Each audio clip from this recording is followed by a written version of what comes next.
The Outline of History, being a plain history of life and mankind by H.G. Wells, revised and brought up to the end of the Second World War by Raymond Postgate with maps and plans by J.F.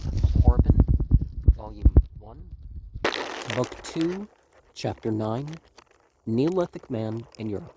Section 1, The Age of Cultivation Begins. Section 2, Where did the Neolithic culture arise? Section 3, Everyday Neolithic life. Section 4, Primitive trade. Section 5, The flooding of the Mediterranean Valley.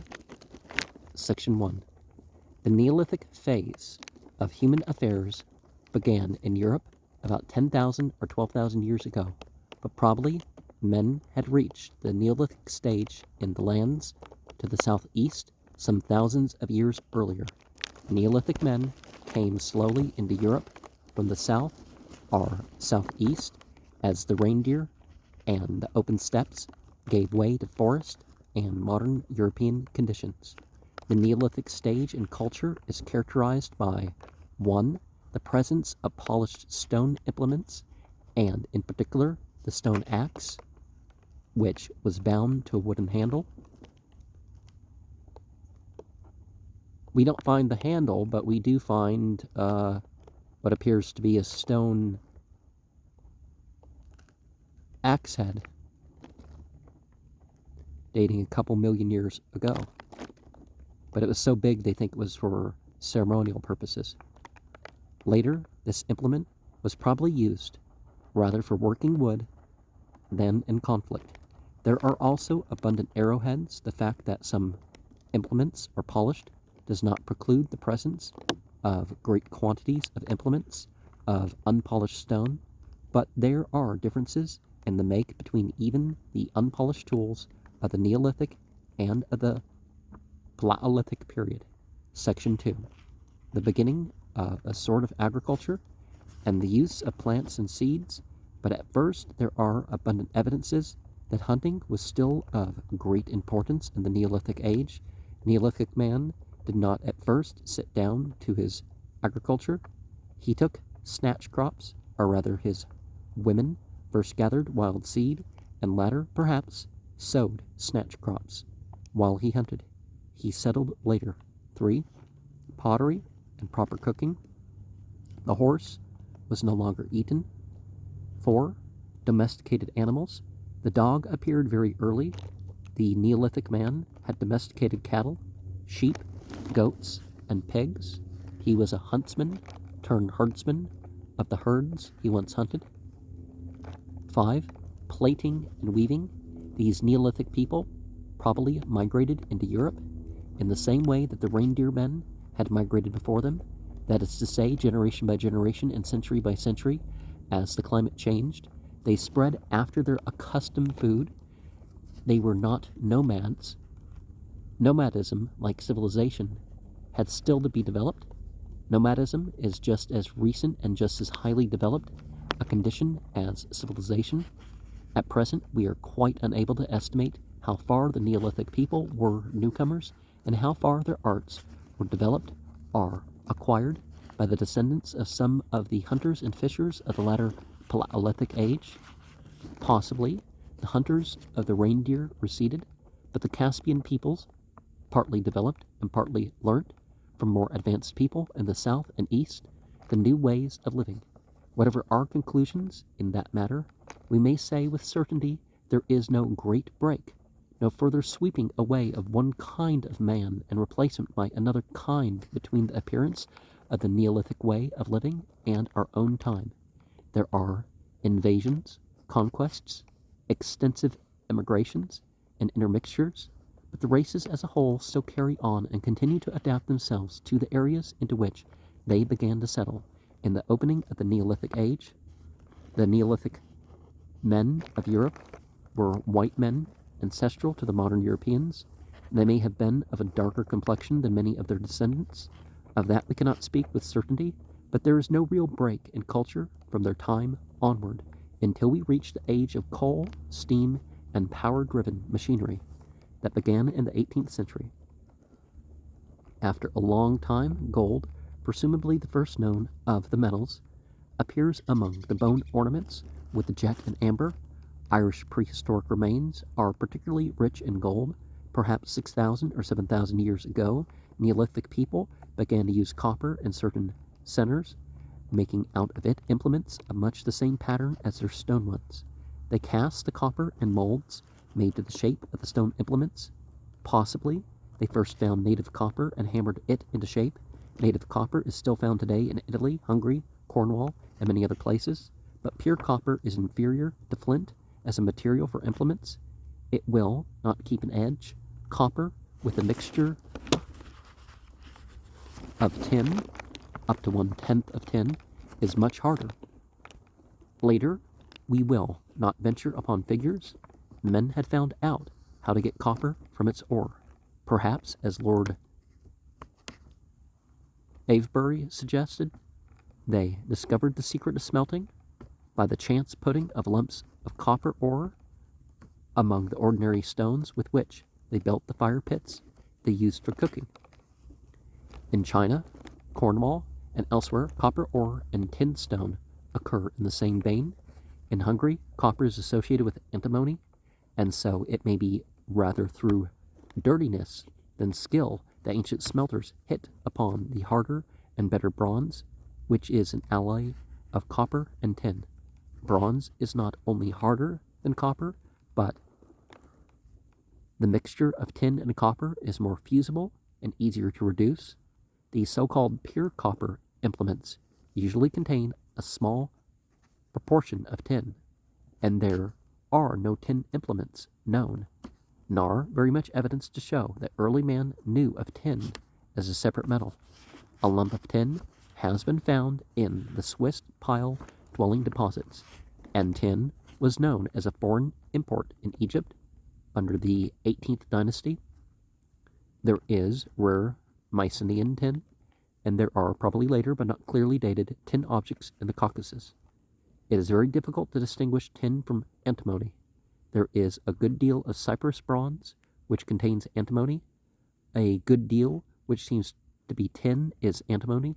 The ancients tried to get tin, but actually got antimony, and thought it was tin. The plant of a prehistoric copper smelter has been found in Spain, and the material of bronze foundries in various localities. The method of smelting revealed by these finds carries out Lord Avebury's suggestion. In India, where zinc and copper ore occur together, brass, which is an alloy of the two metals, was similarly hit upon. So slight was the change in fashions and methods produced by the appearance of bronze, that for a long time such bronze axes and so forth as were made were cast in molds to the shape of the stone implements they were superseding. Finally, perhaps as early as 3,000 years ago, in Europe and earlier in Asia Minor, men began to smelt iron. Iron had been known of long before that age, but it was meteoric iron. As most people know, meteoric stones are mainly lumps of iron and nickel. It was rare and used for jewelry or as magical stuff. Once smelting was known to men, there is no great marvel in the getting of iron, while any substance can be used in magical stuff. They smelted iron by blowing up a charcoal fire and wrought it by heating and hammering. They produced it at first in comparatively small pieces. Its appearance worked a gradual revolution in weapons and implements, but it did not suffice to change the general character of men's surroundings. Much the same daily life that was being led by the more settled Neolithic men 10,000 years ago was being led by peasants in out-of-the-way places all over Europe at the beginning of the 18th century. People talk of the Stone Age, the Bronze Age, and the Iron Age in Europe, but it is misleading to put these ages as if they were of equal importance in history. Much truer is it to say that there were one, an early Paleolithic age of vast duration, two, a latter Paleolithic age that lasted not a tithe of the time, And 3, the age of cultivation, the age of the white men in Europe. Well, because people out of Africa had been there long enough to change, which began there 10,000 or at most 12,000 years ago, for which the Neolithic period was the beginning, and which is still going on. Elliot Smith has suggested Paleoanthropic for 1 and Neoanthropic for all that has followed. Section 2. As we have said already, we do not know yet the region in which the ancestors of the brownish Neolithic peoples worked their way up from Paleolithic stages of human development. Perhaps it was somewhere about southwestern Asia, or in some region now submerged beneath the Mediterranean Sea or the Indian Ocean. And some of the areas indicated by some of the myths are exactly where and exactly when stated. That while the Neanderthal men still lived their hard lives in the bleak climate of a glaciated Europe, the ancestors of the white men developed the rude arts of their latter Paleolithic period.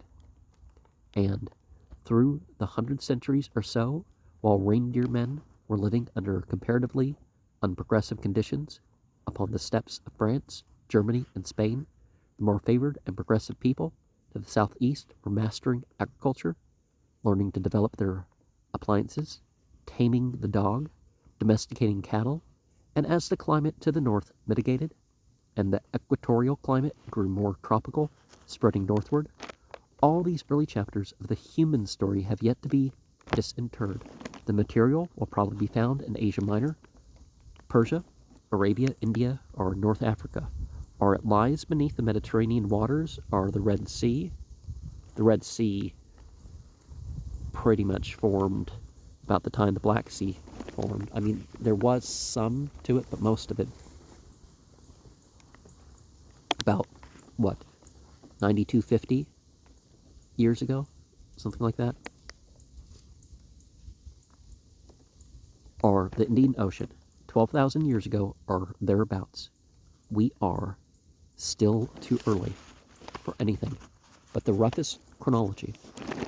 Neolithic peoples were scattered all over Europe, North Africa, and Asia. They were peoples at about the level of many of the Polynesian islanders of the last century, and they were the most advanced peoples in the world. Section 3. It will be of interest here to give a brief account of the life of the European Neolithic people before the appearance of metals. We get our light upon that life from various sources. They scattered their refuse about, and in some places, for example on the Danish coast, it accumulated in great heaps, known as the kitchen middens. They buried some of their people, but not the common herd, with great care and distinction, and made huge heaps of earth over their sepulchres. These heaps are the barrows which contribute a feature to the European, Indian, and American scenery in many districts to this day. In connection with these mounds or independently of them, they set up great stones, megaliths, either singly or in groups, of which Stonehenge in Wiltshire and Carnac in Brittany are among the best known examples. In various places their villages are still traceable. One fruitful source of knowledge about Neolithic life comes from Switzerland, and is first revealed by the very dark winter of 1854, when the water level of one of the lakes, sinking to an unheard of lowness, revealed the foundations of prehistoric pile dwellings of the Neolithic and early Bronze Ages, built out over the water after the fashion of similar homes that exist today in the Celebes and elsewhere. Celebes, or how are you supposed to pronounce that? Celebes, elsewhere. Not only were the timbers of those ancient platforms preserved, but a great multitude of wooden, bone, stone, and earthenware utensils and ornaments, remains of food and the like, were found in the peaty accumulations below them. Even pieces of net and garments have been recovered. Similar lake dwellings existed in Scotland, Ireland, and elsewhere. There are well-known remains at Glastonbury in Somersetshire in Ireland. Lake dwellings were inhabited from prehistoric times up to the days when O'Neill of Tyrone was fighting against the English before the plantation of Scotch colonists to replace the Irish in Ulster. In the reign of James I of England, these lake villages had considerable defense value, and there was a sanitary advantage in living over flowing water. Probably these Neolithic Swiss pile dwellings did not shelter the largest communities that existed in those days. They were the homes of small patriarchal groups. Elsewhere, upon fertile plains and in more open country, there were probably already much larger assemblies of homes than in those mountain valleys. There are traces of such a large community of families in Wiltshire in England. For example, the remains of the stone circle of Avebury near Silbury Mound were once the finest megalithic ruins in Europe. It consisted of two circles of stones surrounded by a larger circle and a ditch covering altogether 28.5 acres. So we have the pottery from the lake dwelling and Neolithic implements drawn with differing scales, stone and a horn axe and a hammer, stone trunchet, cutting implement, stone pick, North American Indian method of mounting, stone mallets, axe hammers of polished stone, flint arrowheads, flint knife. From it, 2 avenues of stones, each 1.5 miles long, ran west and south on either side of Silbury Hill. Silbury Hill is the largest prehistoric artificial mound in England. The dimensions of the center of faith and the social life, now forgotten altogether by men, indicate the concerted efforts and interests of a very large number of people, widely scattered though they may have been over the west and south and center of England. Possibly they assembled at some particular season of the year in a primitive sort of fair. The whole community probably lent a hand in building the mounds and hauling the stones. The Swiss pile dwellers, on the contrary, seem to have lived in practically self-contained villages. These lake village people were considerably more advanced in methods and knowledge, and probably much later in time than the early Neolithic people who accumulated the shell mounds known as kitchen middens on the Danish and Scottish coasts. These kitchen midden folk may have been as early as 10,000 BCE or earlier. The lake dwellings were probably occupied continuously from 5,000 or 4,000 BCE down almost to historic times. Those early kitchen midden people were among the most barbaric of Neolithic peoples. Their stone axes were rough, and they had no domesticated animal except the dog. The lake dwellers, on the other hand, had, in addition to the dog, which was of a medium-sized breed, oxen, goats, and sheep. Later on, as they were approaching the Bronze Age, they got swine. The remains of cattle and goats prevail in their debris, and, having regard to the climate and country about them, it seems probable that these beasts were sheltered in the buildings upon the piles in winter, and that fodder was stored for them. Probably the beasts lived in the same houses with the people, as the men and beasts do now in Swiss chalets. The people in the houses possibly milked the cows and goats, and milk perhaps played as important a part in their economy as it does in that of the mountain Swiss of today. But of that we are not sure at present. Milk is not a natural food for adults. Well, in North Africa and South Asia, they were consuming it thousands of years earlier than the Europeans. a lot of stuff thousands of years earlier than the Europeans. It must have seemed queer stuff to take at first, and it may have been only after much breeding that a continuous supply of milk was secured from cows and goats. Some people think that the use of milk, cheese, butter, and other milk products came later into human life when men became nomadic. The writer is, however, disposed to give the Neolithic men credit for having discovered milking. Well, that's part of how the animals got tame, is the ones that you didn't have to kill to milk. The milk, if they did use it, and no doubt, in the case, sour curdled milk also, but not well-made cheese and butter. They must have kept in earthenware pots, for they had pottery, though it was roughly hand-made pottery, and not the shapely product of the potter's wheel. They eked out this food supply by hunting. They killed and ate red deer and roe deer, bison and wild boar, and they ate the fox, a rather high-flavored meat, and not what anyone would eat in a world of plenty. Well, people eat pig, and just because they gave up eating dog doesn't mean, it's more of a culture thing than it being safer than pig. Oddly enough, they do not seem to have eaten the hare, although it was available as food.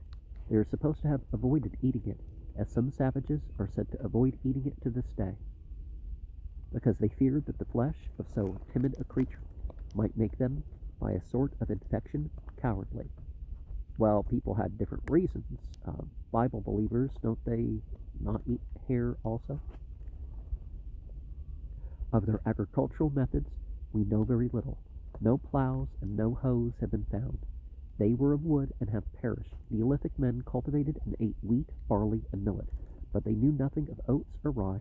Their grain they roasted, ground between stones, and stored in pots to be eaten when needed. And they made exceedingly solid and heavy bread, because round slabs of it had been got out of these deposits. Apparently they had no yeast. If they had no yeast, then they had no fermented drink. One sort of barley that they had is the sort that was cultivated by the ancient Greeks, Romans, and Egyptians, and they also had an Egyptian variety of wheat, showing that their ancestors had brought or derived this cultivation from the southeast. The center of diffusion of wheat was somewhere in the eastern Mediterranean region. A wild form is still found in the neighborhood of Mount Hermon, when the lake dwellers sowed their little patches of wheat in Switzerland. They were already following the immemorial practice of mankind. The seed must have been brought age by age from the distant center of diffusion. In the ancestral lands of the southeast, men had already been sowing wheat, perhaps for thousands of years.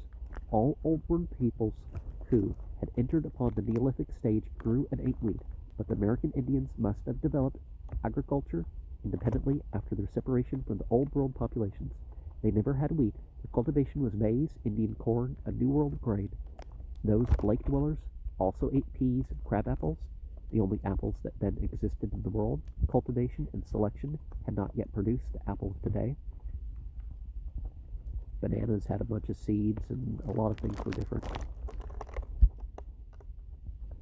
They dressed chiefly in skins, but they also made a rough cloth of flax. Fragments of that flaxen cloth have been discovered. Their nets were made of flax. They had as yet no knowledge of hemp or hempen rope. With the coming of bronze, their pins and ornaments increased in number. There is reason to believe they set great store upon their hair, wearing it in large shocks with pins of bone and afterwards of metal. To judge from the absence of realistic carvings or engravings or paintings, they either did not decorate their garments or decorated them with plaids, spots, interlacing designs, or similar conventional ornament. Before the coming of bronze, there is no evidence of stools or tables. The Neolithic people probably squatted on their clay floors. There were no cats in these lake dwellings. No mice or rats had yet adapted themselves to human dwellings. The cluck of a hen was not as yet added to the sound of human life, nor the domestic egg to its diet. Poultry and hen's eggs were late additions to the human cuisine, in spite of the large part they now play in our dietary. The hen is not mentioned in the Old Testament, but note the allusion to an egg, Job chapter 6, verse 6, nor by Homer. Up to about 1500 BCE, the only fowls in the world were jungle denizens in India and Burma. The crowning of jungle cocks is noted by Glassford in his admirable accounts of tiger shooting as the invariable preliminary of dawn in the Indian jungle. Probably poultry were the first domesticated in Burma. They got to China, according to the records, only about 1100 BCE. They reached Greece via Persia before the time of Socrates. In the New Testament, as compared with the Old, the crowing of the cock reproaches Peter for his desertion of the master. And the Bible talks about going into a desert place. They mean a place where people are not wed, not necessarily drier than any other place around. The chief tool and weapon of a Neolithic man was his axe, his next the bow and arrow. His arrowheads were of flint, beautifully made, and he lashed them tightly to their shafts. Probably he prepared the ground for his sowing with a pole, or a pole upon which he had stuck a stag's horn. Fish he hooked or harpooned. These implements, no doubt, stood in the interior of the house, from the walls of which hung his fowling nets. On the floor, which was of clay or trodden cow dung, after the fashion of hut floors in India today, stood pots and jars and woven baskets containing grain, milk, and such like food. Some of the pots and pans hung by rope loops to the walls at one end of the room, and helping to keep it warm in winter by their animal heat, stabled the beasts. The children took the cows and goats out to graze, and brought them in at night before the wolves and bears came prowling. Since Neolithic man had the bow, he probably also had stringed instruments, for the rhythmic twanging of a bowstring seems almost inevitably to lead to that. He also had earthenware drums across which skins were stretched. Perhaps also he made drums by stretching skins or hollow tree stems. Bone whistles are known even from the Paleolithic time. One may guess that reed pipes were an early invention. We do not know when man began to play, but evidently he was making music, and since he had words, songs were no doubt being made. To begin with, perhaps, he just let his voice loose, as one may hear Italian peasants, now behind their plows, singing songs without words. After dark in the winter, he sat in his house and talked and sang. I made implements by touch rather than sight. His lighting must have been poor and chiefly firelight, but there was probably always some fire in the village, summer or winter. Fire was too troublesome to make for men to be willing to let it out readily. Sometimes a great disaster happened to those pile villages. The fire got free, and they were burnt out. The Swiss deposits contain evidence of such catastrophes. All this we gather from the remains of the Swiss pile dwellings, and such was the character of the human life that spread over Europe, coming with the forest from the south, from the east, as the reindeer and the reindeer men passed away. It is evident that we have here a way of life already separated by a great gap of thousands of years of invention from its original Paleolithic stage. The steps by which it rose from that condition we can only guess at. From being a hunter, hovering upon the outskirts of flocks and herds of wild cattle and sheep, and from being a co-hunter with the dog, man by insensible degrees may have developed a sense of proprietorship in the beasts and struck up a friendship with his canine competitor. He learnt to turn the cattle when they wandered too far. He brought his better brain to bear to guide them to fresh pasture. He hemmed the beasts in the valleys and enclosures where he could be sure to find them again. He fed them when they starved, and so slowly he tamed them. Perhaps his agriculture began with the storage of fodder. He reaped, no doubt, before he sowed. The Paleolithic ancestor, away in that unknown land of origin to the southeast, first supplemented the precarious meat supply of the hunter by eating roots, fruits, and wild grains. Now it seems that humanity mainly subsisted on that first before meat became as big of a thing. It is doubtful if at any stage primitive man was wholly carnivorous. Yeah, there's no teeth or guts and stuff that has been discovered to indicate that that would be the case. Somewhen he began definitely to sow. It is one of the most curious and fundamental facts in the growth of human society, as Sir J.G. Fraser has shown in his monumental Golden Bough, that the idea of sowing was inextricably entangled in the primitive Neolithic mind with the idea of a human sacrifice. Nowadays we have war and the incarceration system and stuff, right? It was an entanglement of the childish, dreaming, myth-making, primitive mind. No reasoned process will explain it. In the world of 10,000 years ago, whenever seed time came round, there was a human sacrifice, and it was not the sacrifice of any mean or outcast person. It was the sacrifice usually of a chosen youth or maiden, a youth most often who was treated with profound respect and deference up to the moment of his immolation. He was often, as it were, a sacrificial god-king, and all the details of his killing had become a ritual directed by the old knowing men and sanctioned by the accumulated usage of ages. Wherever man has reached or past the beginning of agriculture, as soon as sacrifice or some surviving trace of it appears, and Christianity can be said to be an accumulated workings of cults that represent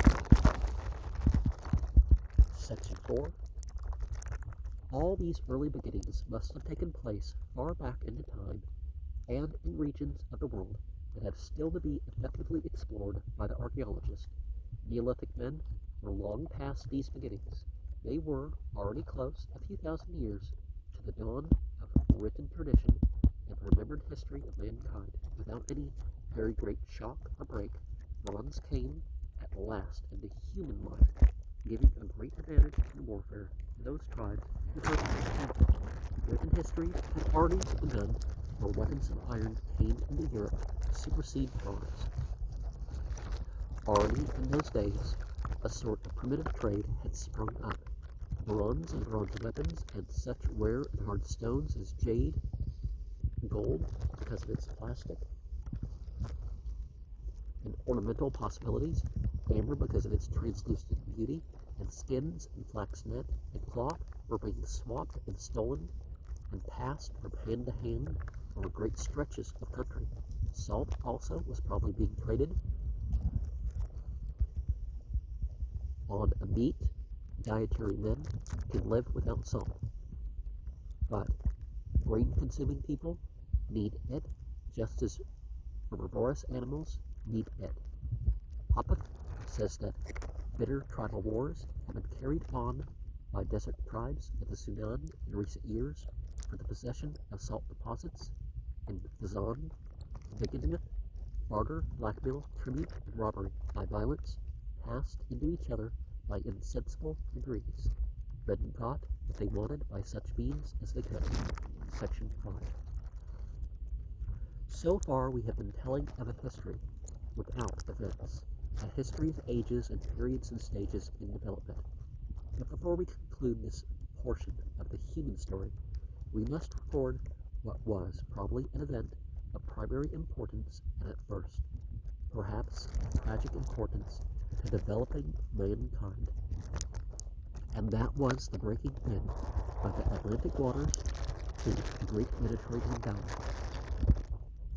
The reader must keep in mind that we are endeavoring to give him plain statements that he can take hold of comfortably, but both in the matter of our time charts and the maps we have given of prehistoric geography, there is necessarily much speculative matter. We have dated the last glacial age and the appearance of the true men as about 50,000 or 35,000 years ago. Please bear that about in mind. The truth may be 60,000 or 20,000, but it is no good saying a very long time or ages ago, because then the reader will not know whether we mean centuries or millions of years. Figures are better than that, and similarly, these maps we give represent not the truth, but something like the truth.